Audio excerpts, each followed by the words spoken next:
ये monkey pox का लफड़ा क्या है? मैं इसे मामूली भी नहीं कहूँगा। ये हैच नहीं, इसकी तरफ ध्यान देने की कोई ज़रूरी नहीं है। बंदरों की तरह इस समाचार के साथ उछलने-कूदने की भी ज़रूरी नहीं है। तो ये समाचार क्यों आया है? इसकी 2 वजह है। पहली वजह ये है कि हम बहुत संवेदनशील हो चुके हैं। वायरस के बारे में कोई भी खबर आती है, तो हम डर जाते हैं।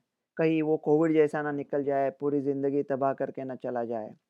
अगर एक माँ और बेटे टाइटैनिक पे है, आइसबर्ग ठोकता है, उनको लाइफ बोट मिलती है, वो बच जाते हैं। लेकिन माँ इतनी डरी हुई है कि बच्चा आके कहता है कि माँ मैं बर्फ़ का गोला खा रहा हूँ। माँ उस बच्चे के एक कान के नीचे बजाएगी, कहेगी ये बर्फ़ के गोले के साथ खेलना, उसको हाथ भी नहीं लगाने का। दूसरी वजह ये है कि गलती आप लोगों की है। आप तो बड़े गैर ज़िम्मेदार निकले यार। ये महामारी कोविड गया, आपने त्योहार मनाना चालू कर दिया। एक दूसरे के साथ मिल रहे हो, मज़े ले रहे हो, मूवीज़ देख रहे हो, खुशियाँ मना रहे हो। आप डरने का नाम ही नहीं ले रहे हो।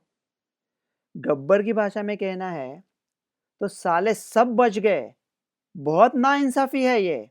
ऐसा समाचार तो आने वाला था। ये भी एक वजह हो सकती है। तो क्या है ये काऊ पॉक्स? ये मंकी पॉक्स? देखो ये पॉक्स फैमिली में से है। जैसे स्मॉल पॉक्स पहले होता था।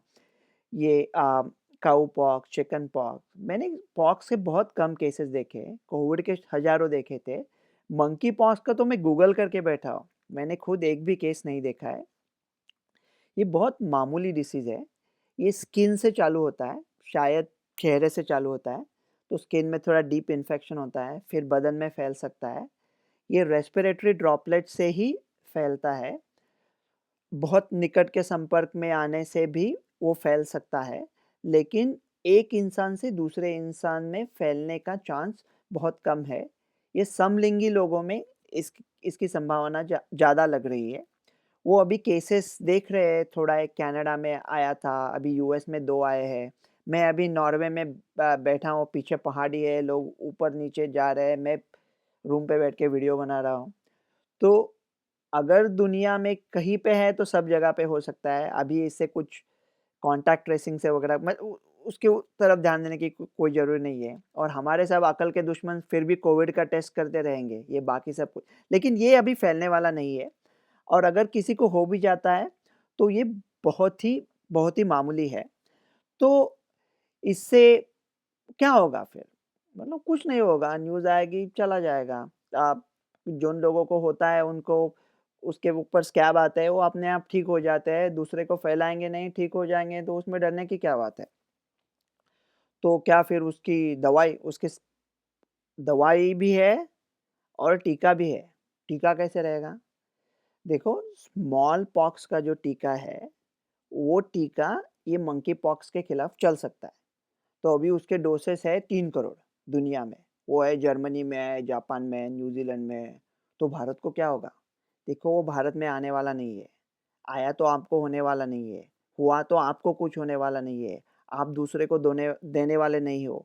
ये सब न्यूज़ 2-3 दिन में चला जाने वाला है। तो उसका कोई डर हैच नहीं।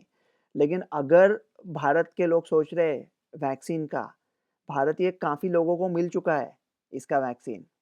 जिनकी उम्र 90 जिनकी पैदाइश 1979 के पहले हुई थी। दुर्भाग्यता से मैं तो बहुत जवान हूँ, उसके कई साल बाद पैदा हुआ था। तो 1979 आप अपने मम्मी-पापा के साथ बात कर लो, 1979 के पहले जो इंडियन लोग पैदा हुए हैं, काफ़ी सारे लोगों को स्मॉल पॉक्स का टीका मिल चुका था।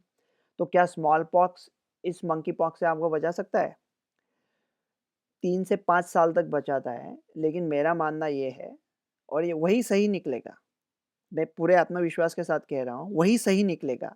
ऐसे जो पॉक्स डिसीज़ होते हैं, तो वो पॉक्स डिसीज़ के सीरियस डिसीज़ से आपको ये स्मॉल पॉक्स का टीका बचा देगा। सो भारत का जो पूरा बुजुर्ग पॉपुलेशन है, उन लोगों का वैक्सीनेशन ऑलरेडी हो चुका है। तो ये मंकी पॉक्स के बारे में आप क्या करें? मैं 2 चीज़ें कहता हूँ। एक चीज़ ये है कि आप इसे छोड़ ही दो। कुछ तो डॉक्टर लोगों के लिए रख दो यार। आपको टकासुबो कार्डियोमायोपैथी पता है? मोया-मोया डिसीज़ पता है? ऐसी कुछ चीज़ें रहने दो ना कि सिर्फ़ हमको मालूम है और आप कंसल्टेशन में आके फ़ी भरोगे तो हम बोलेंगे आपको। ऐसी कुछ छोड़ दो ना हमारे लिए। और दूसरी बात ये मैं तो ये कहूँगा, ये मंकी पॉक्स जैसा डिसीज़ है, उसके हमारे ऊपर अनगिनत एहसान है इस डिसीज़ के हमारे ऊपर। क्या हुआ था 1794 में एक लड़की थी, काम कर रही थी तबेले में और एक डॉक्टर था, एकदम कोई साइंटिस्ट नहीं था, कोई कोविड वो ऐसा एक कमिटी एक्सपर्ट वगैरह भी नहीं था, बेचारा मेरे जैसा मामूली डॉक्टर था, सो रहा था दोपहर को। तो वो लड़की आके कह रही थी कि क्या उसे स्मॉल पॉक्स हो सकता है?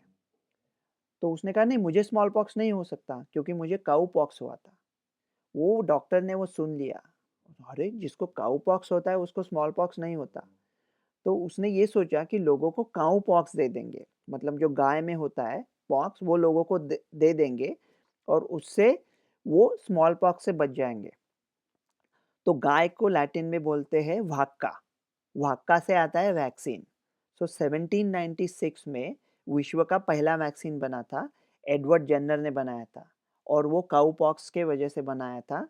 और वैक्सीन से अभी हर साल 20 लाख लोगों की जानें बचती है। भारत में भी तीसरी लहर भारत के बहुत ही अच्छे वैक्सीनेशन ड्राइव की वजह से ही नहीं आई थी। तो ऐसे डिसीज़ के हमारे ऊपर एहसान है, तो अभी सब छोड़ दो, आराम से रहो। थकन तो अगले सफ़र के लिए बहाना था, उसे किसी और ही सिमट जाना था। वही चिराग बुझा जिसकी लौ कयामत थी, उसी पर जर पड़ी जो शजर पुराना था। मताए जा का बदल दो पल की सरशारी, सुलूक आँखों का ख्वाबों से ताजिराना था।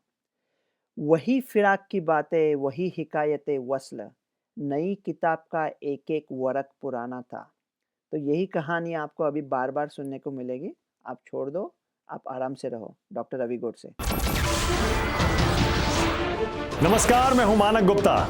अगर आपको हमारा ये वीडियो पसंद आया हो तो इसे लाइक और शेयर जरूर करें और हाँ, हमें सब्सक्राइब और फॉलो करना ना भूलें ताकि आप देश और दुनिया की कोई खबर मिस ना करें। तो जुड़े रहिए हमारे साथ और देखते रहिए न्यूज़ 24।